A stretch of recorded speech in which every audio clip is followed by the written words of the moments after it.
नमस्कार दोस्तों, स्वागत है आप सभी का सिद्धार्थ क्लासेस में। दोस्तों, आज हम बात करेंगे जीके एमसीक्यूज पार्ट 2 के बारे में, जो कि परीक्षा की दृष्टि से आज अत्यंत महत्वपूर्ण प्रश्न रहने वाले हैं।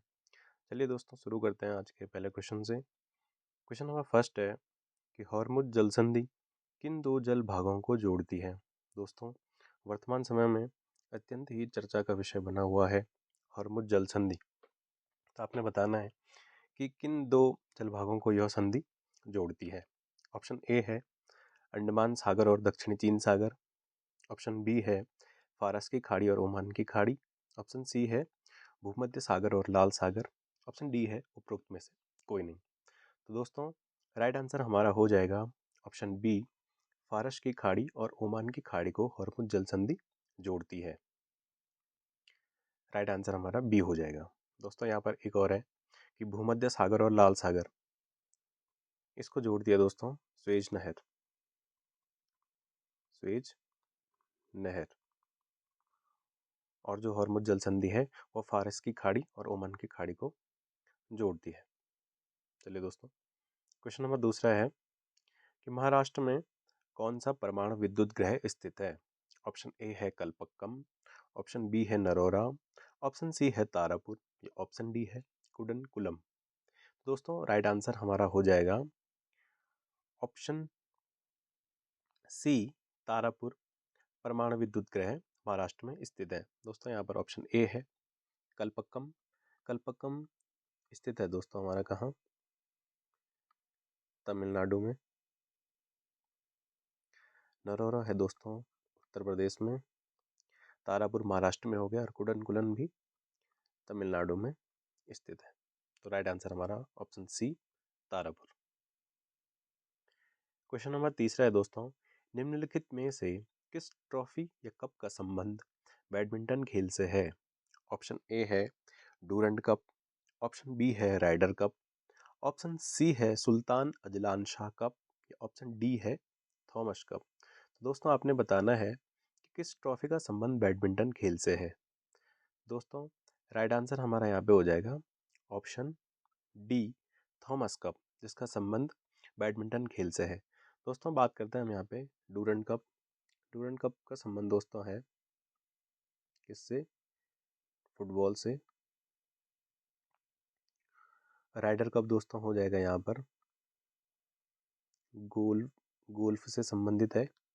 और सुल्तान अजलान शाह कप, ये हॉकी का प्रसिद्ध कप है दोस्तों। परीक्षा में बार बार पूछे जाते हैं यह प्रश्न। तो राइट आंसर हमारा हो जाएगा कि थॉमस कप बैडमिंटन खेल से संबंधित है। चलिए दोस्तों, क्वेश्चन नंबर चौथा है कि भारतीय रिजर्व बैंक की स्थापना कब हुई। ऑप्शन ए है 7 मई 1938। ऑप्शन बी है 1 अप्रैल 1935। ऑप्शन सी है 5 जनवरी 1936। ऑप्शन डी है 1 जनवरी 1949। दोस्तों, राइट आंसर हमारा यहाँ पे हो जाएगा ऑप्शन बी, 1 अप्रैल 1935 को भारतीय रिजर्व बैंक की स्थापना हुई थी। और दोस्तों, वह कमेटी थी कौन सी, किसकी सिफारिश पर? अगर आपसे पूछा जाता है कि भारतीय रिजर्व बैंक की स्थापना किस कमेटी की सिफारिश पर हुई थी, दोस्तों वह थी यंग हिल्टन कमेटी या समिति।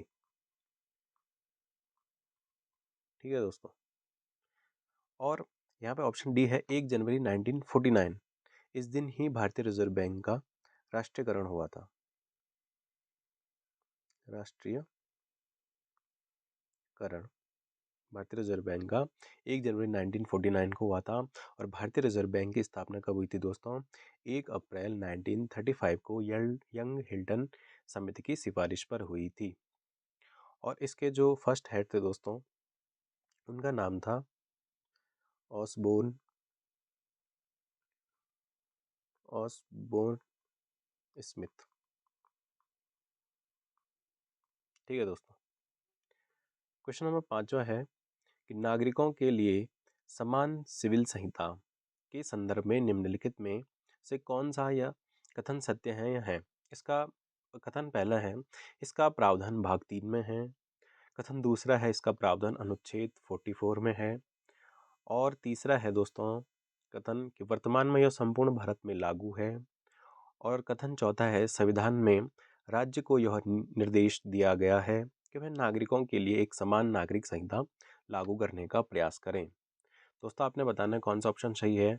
एक और दो, दो और चार, दो तीन और चार, या उपरोक्त सभी सभी चारों। दोस्तों इसको समझते हैं थोड़ा कि इसका प्रावधान भाग 3 में है। तो दोस्तों इसका प्रावधान भाग 3 में नहीं है कि जो समान नागरिक संहिता यानी समान सिविल संहिता है वह है यूसीसी, जिसे हम कहते हैं यूसीसी, आर्टिकल 44 में है। ठीक है, इसका प्रावधान भाग 3 में नहीं है दोस्तों, यह भी राज्य के नीति निर्देशक तत्व के अंतर्गत आता है, जिसमें है नीति निर्देशक तत्व भाग 4 के अंतर्गत आते हैं दोस्तों। ठीक है, तो यह कथन गलत हो जाएगा।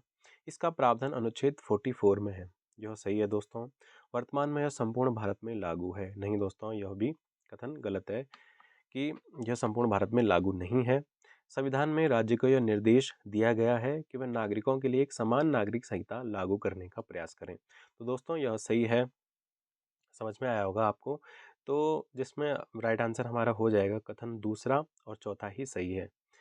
तो देखेंगे दोस्तों हम किस में है, कथन 2 और 4, ऑप्शन बी में राइट आंसर हमारा हो जाएगा ऑप्शन बी, 2 और 4 सही है।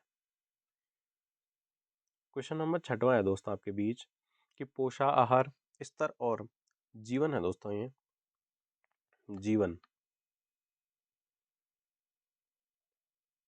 जीवन को ऊंचा करने तथा स्वास्थ्य का सुधार करने का राज्य का कर्तव्य उपबंधित है। ऑप्शन ए है अनुच्छेद 46, ऑप्शन बी है अनुच्छेद 47, ऑप्शन सी है अनुच्छेद 48 ए, या ऑप्शन डी है अनुच्छेद 51। दोस्तों ये जो पोषाहार स्तर और जीवन को ऊंचा करने का स्वास्थ्य का सुधार करने का राज्य का जो कर्तव्य है, राइट आंसर हमारा हो जाएगा दोस्तों ऑप्शन बी 47 में। ठीक है, यह भी राज्य के DPSP यानी राज्य के नीति निर्देशक तत्व के अंतर्गत आता है। दोस्तों यहाँ पर एक और ऑप्शन है अनुच्छेद 48A, जो भी परीक्षा में दोस्तों पूछा जाता है, इसको भी समझ लेते हैं। इसमें क्या कहा गया है कि वन और वन्य जीवों का संरक्षण की बात कही गई है दोस्तों। इसमें वन्य जीवों का संरक्षण किसमें है, अनुच्छेद 48A में। ठीक है दोस्तों, क्वेश्चन नंबर 7वां है सातवाहन वंश का संस्थापक कौन था। ऑप्शन ए है वासुदेव, ऑप्शन बी है पुष्यमित्र, ऑप्शन सी है कुजुल कटफिसस, या ऑप्शन डी है सिमुक। दोस्तों राइट आंसर हमारा हो जाएगा कि सातवाहन वंश का जो संस्थापक था, राइट आंसर हमारा हो जाएगा ऑप्शन डी सिमुक। यहाँ पर एक और ऑप्शन है सी कुजुल कटफिसस। तो दोस्तों यह था कुषाण वंश का संस्थापक था कुजुल कटफिसस। ठीक है दोस्तों, क्वेश्चन नंबर 8वां है कि आगरा नगर की स्थापना किसने की थी। ऑप्शन ए है बहलोल लोदी, ऑप्शन बी है सिकंदर लोदी, ऑप्शन सी है इब्राहिम लोदी, ऑप्शन डी है इल्तुमिश। दोस्तों जो आगरा नगर की स्थापना की थी, राइट आंसर हमारा हो जाएगा ऑप्शन बी सिकंदर लोदी ने। वह समय था दोस्तों 1504 ईस्वी का समय था। ठीक है, और जो सिकंदर लोदी था वह लोदी वंश से संबंधित था। क्वेश्चन नंबर 9 है दोस्तों, आधुनिक भारत का पिता किसे माना जाता है।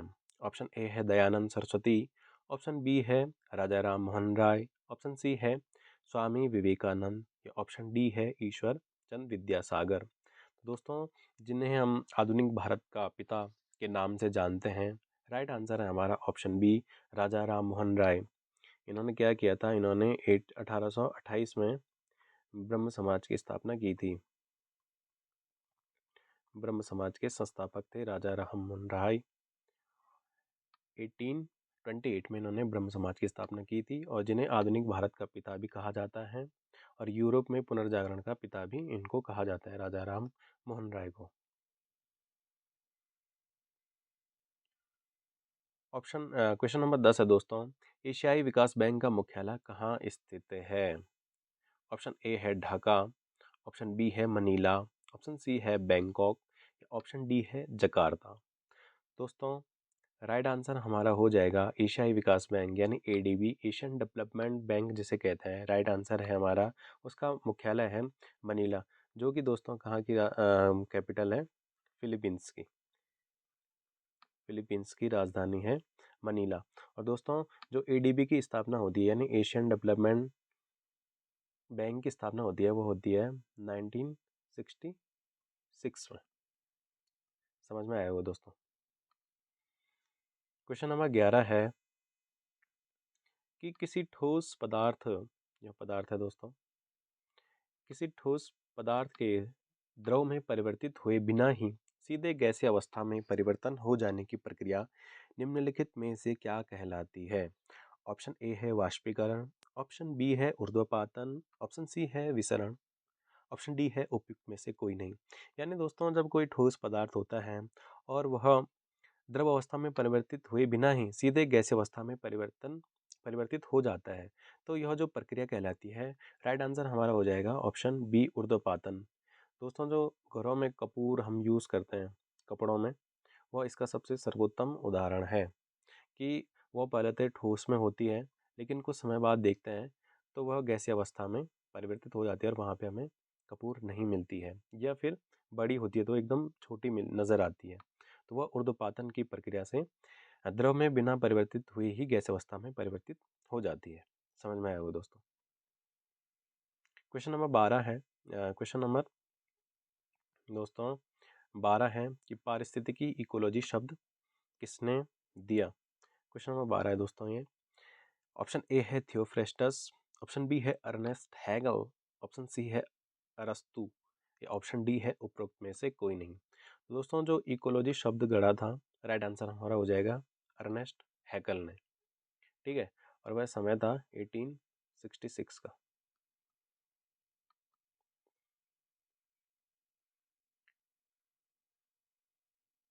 क्वेश्चन नंबर 12 है दोस्तों, निम्नलिखित सूची फर्स्ट को सूची सेकंड से सुमेलित कर सही कोड का चयन कीजिएगा। ठीक है दोस्तों, पहला है चापचार कूट। ऑप्शन ए है कि चापचार कूट त्योहार है धानु यात्रा। ऑप्शन सी है मकर विलक्कू, ऑप्शन डी है हरेली।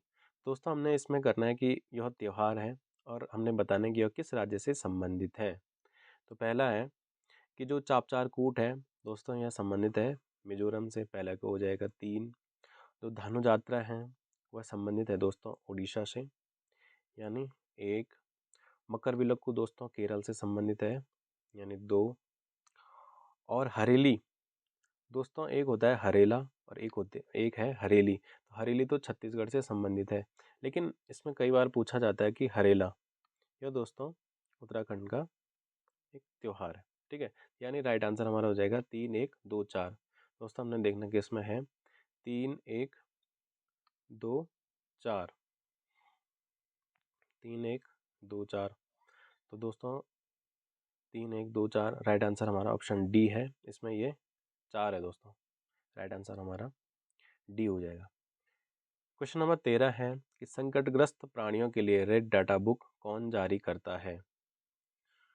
ऑप्शन ए है IUCN, ऑप्शन बी है world wide fund, option C है WHO, या ऑप्शन डी है UNFCCC। तो दोस्तों IUCN रेड डाटा बुक जारी करता है। राइट आंसर हमारा हमारा हो जाएगा ऑप्शन ए IUCN, जिसकी स्थापना होती है 1948 में, और यह संकटग्रस्त प्राणियों के लिए रेड डाटा बुक जारी करता है। और इसका पूरा नाम है international union for conservation of nature. ठीक है दोस्तों, समझ में आया होगा। क्वेश्चन नंबर 14 है कि चंद्रग्रहण होता है जब सूर्य, चंद्रमा और पृथ्वी एक सीध में आ जाते हैं। पृथ्वी सूर्य और चंद्रमा के बीच में आ जाती है। ऑप्शन सी है चंद्रमा पृथ्वी और सूर्य के बीच आ जाता है, या ऑप्शन डी है चंद्रमा और पृथ्वी के बीच सूर्य आ जाता है। तो दोस्तों हमने समझना है कि चंद्रग्रहण कैसे होता है। इसको समझेंगे हम जैसे हमने इसको समझा कि ये है दोस्तों ये सूर्य है, ठीक है। और हम जानते हैं कि जो चंद्र है यानी जो चांद है वो किसकी रोशनी से चमकता है दोस्तों, इसको समझेंगे हम। ये है सन, ये है मून, और ये सूर्य की रोशनी से चमकता है चंद्रमा। तो दोस्तों जब सूर्य और चंद्रमा के बीच में यहाँ पर दोस्तों क्या आ जाती है, पृथ्वी यानी अर्थ आ जाती है। तो जो सूर्य से इस चंद्रमा पर प्रकाश पड़ रहा था, ठीक है, वह पृथ्वी की वजह से इस पर नहीं पड़ पाता है। तो यह कहलाता है चंद्र ग्रहण। समझ में आया होगा दोस्तों। तो राइट आंसर हमारा हो जाएगा कि चंद्र ग्रहण होता है जब पृथ्वी सूर्य और चंद्रमा के बीच आ जाती है। तो किस में है दोस्तों, ऑप्शन बी में। ठीक है दोस्तों, समझ में आया होगा। क्वेश्चन नंबर 15 है कि भारत के संविधान का कौन सा भाग वित्त, संपत्ति, अनुबंध और वादों से संबंधित है। ऑप्शन ए है भाग 7, ऑप्शन बी है भाग 9, ऑप्शन सी है भाग 10, ऑप्शन बी है 12। तो दोस्तों राइट आंसर हमारा हो जाएगा जिसमें है कि संविधान का वह भाग जिसमें वित्त, संपत्ति और अनुबंध और वादों से जो संबंधित है। राइट आंसर हमारा हो जाएगा ऑप्शन डी, भाग 12 दोस्तों। क्वेश्चन नंबर 16 है कि भारत में पर्यावरण सुरक्षा अधिनियम निम्नलिखित में से किस वर्ष में पारित हुआ। ऑप्शन ए है 1980, ऑप्शन बी है 1986, ऑप्शन सी है 1981 या ऑप्शन डी है 2002। दोस्तों प्रत्येक परीक्षा में यहाँ से एक ना एक सवाल जरूर आता है कि भारत में जो पर्यावरण सुरक्षा अधिनियम है वह कब लागू हुआ, ये कब पारित हुआ। एक वन संरक्षण भी पूछा जाता है, एक वायु संरक्षण भी पूछा जाता है। तो दोस्तों हम बात करेंगे, तो सबसे पहले इसका राइट आंसर हो जाएगा हमारे में कि जो पर्यावरण सुरक्षा अधिनियम है तो वह दोस्तों ऑप्शन बी है, 1986 का पर्यावरण सुरक्षा अधिनियम है। इसमें एक यहाँ पे है 1980। तो दोस्तों यहाँ पर है 1980 का है वन संरक्षण अधिनियम, एक्ट बोलेंगे इसको, ठीक है। 1981 का है वायु संरक्षण एक्ट, ये अधिनियम। और 2002 का है दोस्तों जैव विविधता, बहुत पूछा जाता है दोस्तों परीक्षा में, जैव विविधता एक्ट। समझ में आया होगा दोस्तों। क्वेश्चन नंबर 17 है कि भारत में स्थानीय स्वशासन का जनक किसे कहा जाता है। ऑप्शन ए है कॉर्नवालिस, ऑप्शन बी है रिपन, ऑप्शन सी है माउंटबेटन, ऑप्शन डी इनमें से कोई नहीं। तो दोस्तों जो भारत में स्थानीय स्वशासन का जनक कहा जाता है, ऑप्शन बी वो कहा जाता है रिपन को। क्वेश्चन नंबर 18 दोस्तों, URL का पूरा नाम है। दोस्तों URL का पूरा नाम क्या है। ऑप्शन ए है universal record locator, option B है uniform record locator, option C है यूनिफॉर्म रिसोर्स लोकेटर या ऑप्शन डी है यूनिवर्सल रिसोर्स लैंग्वेज। तो दोस्तों राइट आंसर हमारा हो जाएगा option C, uniform resource locator URL का पूरा नाम है। क्वेश्चन नंबर 19 है दोस्तों कि संयुक्त राज्य अमेरिका के निम्नलिखित राज्यों में कौन राज्य बसंतकालीन गेहूं की खेती के लिए प्रसिद्ध है। ऑप्शन ए है उत्तरी डकोटा, ऑप्शन बी है टेक्सास, ऑप्शन सी है नेब्रास्का या ऑप्शन डी है कैलिफोर्निया। तो राइट आंसर हमारा हो जाएगा दोस्तों कि वह क्षेत्र जो संयुक्त राज्य अमेरिका में बसंतकालीन गेहूं की खेती के लिए सुप्रसिद्ध है, तो वह दोस्तों ऑप्शन ए उत्तरी डकोटा। क्वेश्चन नंबर 20 है दोस्तों आज का अंतिम सवाल कि केंद्रीय सतर्कता आयोग की स्थापना कब हुई। ऑप्शन ए है 1963, ऑप्शन बी है 1964, ऑप्शन सी है 1965 या ऑप्शन डी है 1966। दोस्तों राइट आंसर हमारा हो जाएगा यहाँ पे ऑप्शन बी, 1964। दोस्तों यह आज के प्रश्न थे आपके बीच। आपको अच्छा लगा होगा सेशन तो लाइक कीजिए, शेयर कीजिए, सब्सक्राइब कीजिए और जुड़े रहिए सिद्धार्थ क्लासेस के साथ। धन्यवाद।